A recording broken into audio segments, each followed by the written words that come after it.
नमो बुद्धाय. जय भीम. बंधू भगिनींनो, आज आपण भगवान बुद्धांच्या जीवनातील अशी कथा ऐकणार आहोत जी सांगते की मनुष्याची जात नाही तर त्यांचे कर्म आणि चारित्र्य श्रेष्ठ असते. ही कथा आहे चांडाळ समाजात जन्मलेल्या प्रकृती नावाच्या तरुणीची. श्रावस्तीच्या आसपास एक चांडाळ कुटुंब राहत होते. त्या कुटुंबातील मुलगी होती प्रकृती. त्या काळी चांडाळ समाजातील अत्यंत हीन समजले जाई. गावातील लोक तिची सावलीही टाळत. विहिरीवर पाणी भरायलाही तिला अपमान सहन करावा लागे.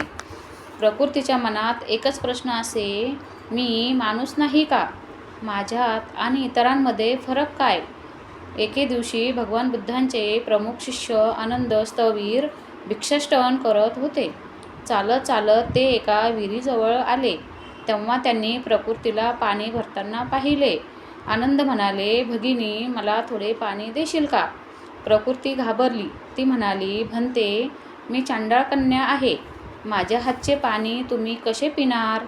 आनंद शांतपणे म्हणाले, मला तुझी जात नको आहे. मला फक्त पाणी हवे आहे. हे शब्द ऐकताच प्रकृतीच्या डोळ्यात पाणी आले. आयुष्यात पहिल्यांदाच कुणीतरी तिला माणूस म्हणून वागवत होते. आनंदाच्या करुणामय स्वभावाने प्रकृती त्यांच्या प्रेमात पडली.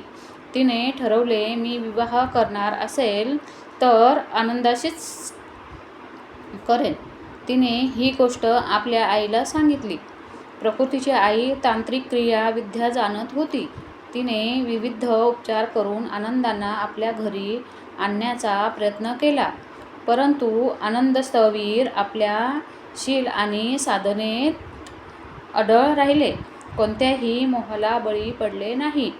ही घटना भगवान बुद्धांच्या कानावर गेली. बुद्धांनी प्रकृतीला आपल्या समोर बोलवले. ते प्रेमाने म्हणाले, प्रकृती, तू आनंदावर प्रेम करतेस, पण तू त्यांच्या कोणत्याही गोष्टीवर प्रेम करतेस? प्रकृती म्हणाली. त्यांच्या डोळ्यावर, त्यांच्या चेहऱ्यावर, त्यांच्या वाणीवर. तेव्हा बुद्धांनी शांतपणे सांगितले, हे शरीर अनित्य आहे.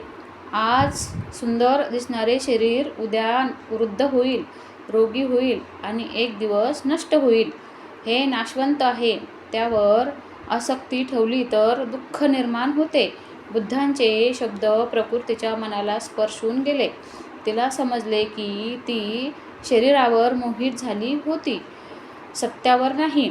तिने बुद्धांना वंदन केले आणि म्हणाली, भंते, मला धर्माचा मार्ग स्वीकारायचा आहे.